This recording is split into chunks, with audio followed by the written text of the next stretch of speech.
Selam, hər vaxtınız xeyir. Bu da bizim 30-cu dərsimiz. Bugün biz sizinlə hərəkət olmayan cümlələrin sual formasını öyrənəcəyik. Yəni, to be'nin sual formasını. Məsələn, deyək, sən xoşbəxtsən və yaxud da siz xoşbəxtsiz. Olacaq, you are happy. Və burada biz you-la a-nı qısa formada belə yazıb, you happy və yaxud da you're happy deyə bilərik. Və bu təsdiq cümləsidir. İndi biz bunu suala çevirib demək istəsək ki, sən xoşbəxtsən və yaxud da siz xoşbəxtsiz, bax onda ikinci yerdə işlətdiyimiz bu to be'ni əvvələ keçiririk. Yəni, birinci a olur, sonra you, sonra happy. Deməli, you are happy olur. Sən xoşbəxtsən və yaxud da siz xoşbəxtsiz, amma are you happy olur. Sən xoşbəxtsən və yaxud da siz xoşbəxtsiz. Deməli, biz burada sual düzəltmək üçün to be'nin yerini dəyişirik və intonasiyanı da həmçinin. Yadda saxlayırıq ki, hərəkət olmayan cümlələrimizi sual formasında demək istəsək, onda to be'ni birinci işlədirik və həmin cümləni sual formasında deyirik. Yəni, təsdiq cümləsi kimi demirik. Məsələn, mən xoşbəxtəm olur. I am happy. Qısa formada I'm happy. Sualda isə olur. Am I happy? Yəni, mən xoşbəxtəm. Digər cümləmiz he is happy. O xoşbəxtdir, kişi cinsində. Burada da he ilə izi qısaltsaq olur. He is happy. Sualda isə is he happy? Yəni, o xoşbəxtdir. Qadın cinsində she is happy. Qısaldanda she's happy. Sualda isə is she happy? Sonra o sözü orta cinsdə it is happy. O xoşbəxtdir. Qısa formada it's happy. Sualda isə is it happy? Sonra digər cümləmiz you are happy. Hansı ki, həm sən xoşbəxtsən, həm də siz xoşbəxtsiz olaraq tərcümə olunur. Qısa forması you're happy və yaxud da you're happy. Sualda da oldu. Are you happy? Sonra digər cümləmiz we are happy. Biz xoşbəxtik. Qısa formada olur. We are happy və yaxud da we're happy. Sualda are we happy? Yəni, biz xoşbəxtik və sonuncu cümləmiz they are happy. Onlar xoşbəxtdir. Burada da z ilə a-nı qısaldanda bu şəkildə yazırıq. They are happy və yaxud da they're happy deyirik. Sualda da olur. Are they happy? Yəni, onlar xoşbəxtdir. Are you happy? Am I happy? Is she happy? Is he happy? Is it happy? Are we happy? Are they happy?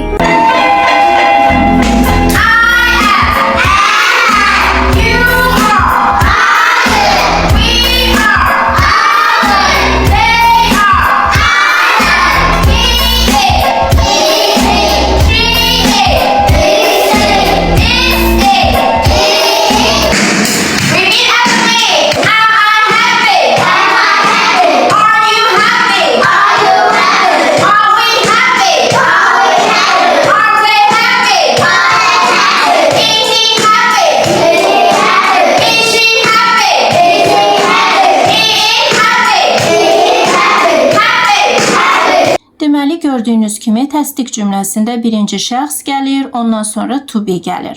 Sualda isə to be keçir əvvələ, ondan sonra şəxs, sonra da digər cümlə üzvləri. Amma gündəlik danışıqda və yaxud da kinolarda görə bilərsiniz ki, sual cümləsi deyilir, amma to be əvvələ keçmir. Yəni, you are happy. Sən xoşbəxtsən cümləsini sualda you are happy deyirlər. Yəni, a-nı əvvələ keçirtmirlər, sadəcə cümlənin intonasiyasını dəyişirlər. Yəni, deməyim odur ki, sual cümləsi qurmaq istəyəndə to be'ni önə keçirtməyi unutsaz, cümləni sadəcə intonasiyasını dəyişib sual formasında desəz, dünya dağılmır və tamamilə doğru olur. Çünki gündəlik danışıqda bu mümkündür. Amma məktəblisinizsə, imtahana hazırlaşırsınızsa, onda bu qayda sizin üçün deyil. Siz mütləq yadda saxlayın ki, sual cümləsi düzəldəndə to be-ni əvvələ keçirtməlisiniz. İndi isə gəlin tez və qısa şəkildə bir də təsdiq və sual cümləsinin üstündən keçək. Deməli, özümüzə aid təsdiqdə bir cümlə quranda deyirik I am. Qısa formada isə I'm. Amma suala çevirsək olur am I. Və yaxud da başqa bir adam haqqında nəsə demək istəsək, kişi cinsindədirsə olur he is. Qısa formada his.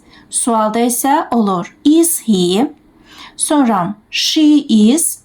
Qısa formada olur she's. Bu təsdiq formasıdır. Sualda isə olur is she.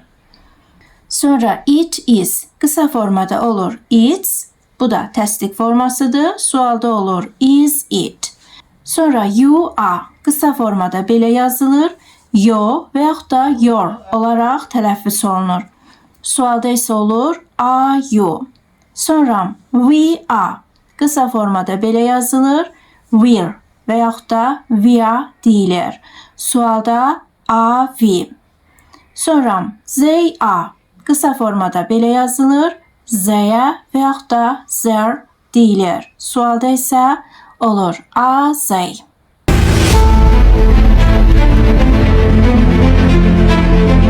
İndi isə gəlin to be işlənən başqa cümlələr quraq. Məsələn deyək, o əsəbidir və yaxud da o hirslidir. Olacaq he is angry. Yəni hirsli, əsəbi sözü bu şəkildə yazılır. Angry deyilir. Angry. Və biz burada he is'i qısa formada belə yazıb he is angry olaraq tələffüz edirik. İndi bu cümləni suala çevirib soruşmaq istəsək, o əsəbidir, o hirslidir, onda deyirik is he angry. Yəni is'i şəxsdən əvvələ keçiririk. Olur is he angry? Və bir də yadınıza gəlirsə, biz hərəkət olan cümlələrimizdə sualı düzəltmək üçün do və does'dan istifadə edirdik. Mübtəda he olanda isə bilirdik ki, do yox, does işlətməliyik. Amma belə cümlələrdə biz does'dan istifadə etmirik. Yəni does he is angry və yaxud da does he is angry və yaxud da does he angry demirik.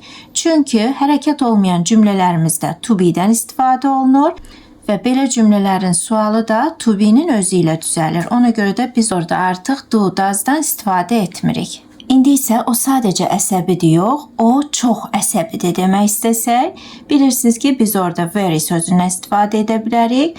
Onda olur he is very angry.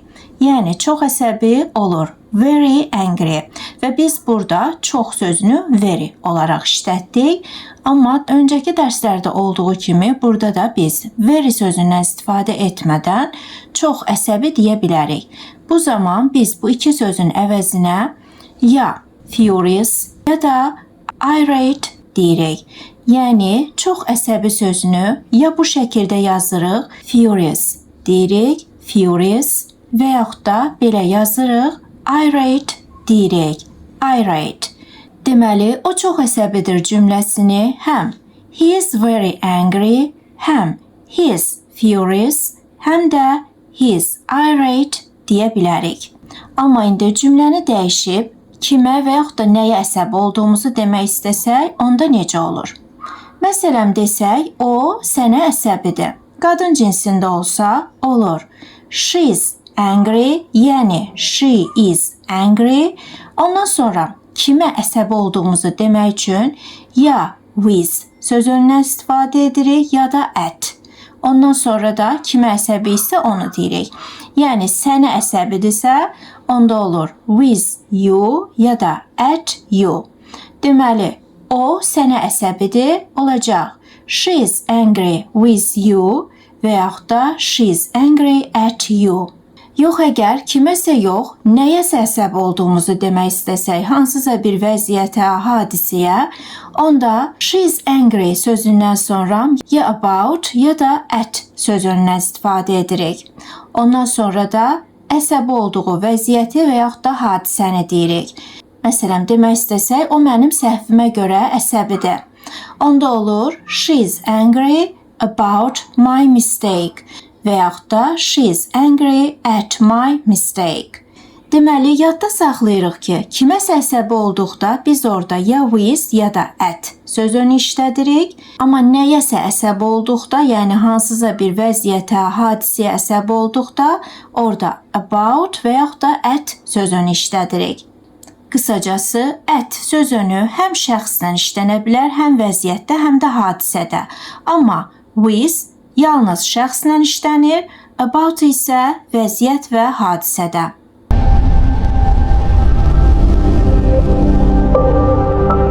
Və bizim bu qurduğumuz cümlələrin hər biri təsdiqdədir. İndi biz bunları suala çevirib soruşmaq istəsək ki, o çox əsəbidir, onda olur is he very angry və yaxud da is he furious, is he irate. Yəni biz burada sual düzəltmək üçün to be-ni əvvələ keçiririk və digər iki cümlədə də eynidir. O sənə əsəbidir, soruşmaq istəsək olur is she angry with you və yaxud da is she angry at you. Sonra soruşmaq istəsək o mənim səhvimə görə əsəbidir, onda olur is she angry about my mistake və yaxud da is she angry at my mistake. Və bir də əsəbi olduğumuzu biz sadəcə angry yox, mad sözündən istifadə edərək də deyə bilərik. Məsələn, o əsəbidir olacaq he is mad. Deməli, əsəbi sözü həm də bu şəkildə yazılır, mad deyilir. Və mad sözündən istifadə edərək demək istəsək, o mənə əsəbidir. Onda olur he is mad at me və yaxud da he is mad with me. Yəni, kiməsə əsəbi olduğumuzu demək üçün mad sözündən sonra at və yaxud da with sözünü işlədirik, ondan sonra da kimə əsəbi isə onu deyirik. Və yadda saxlayırıq ki, at və yaxud da with sözünü işlətmişiksə, ondan sonra gələn şəxsi obyekt halda deyirik. Məsələn, o mənə yox, sənə əsəbidir və yaxud da sizə əsəbidir demək istəsək, onda me sözünün əvəzinə you işlədirik. Və yaxud da o bizə əsəbidir olsa, onda olur us. Və yaxud da o onlara əsəbidir, olacaq them.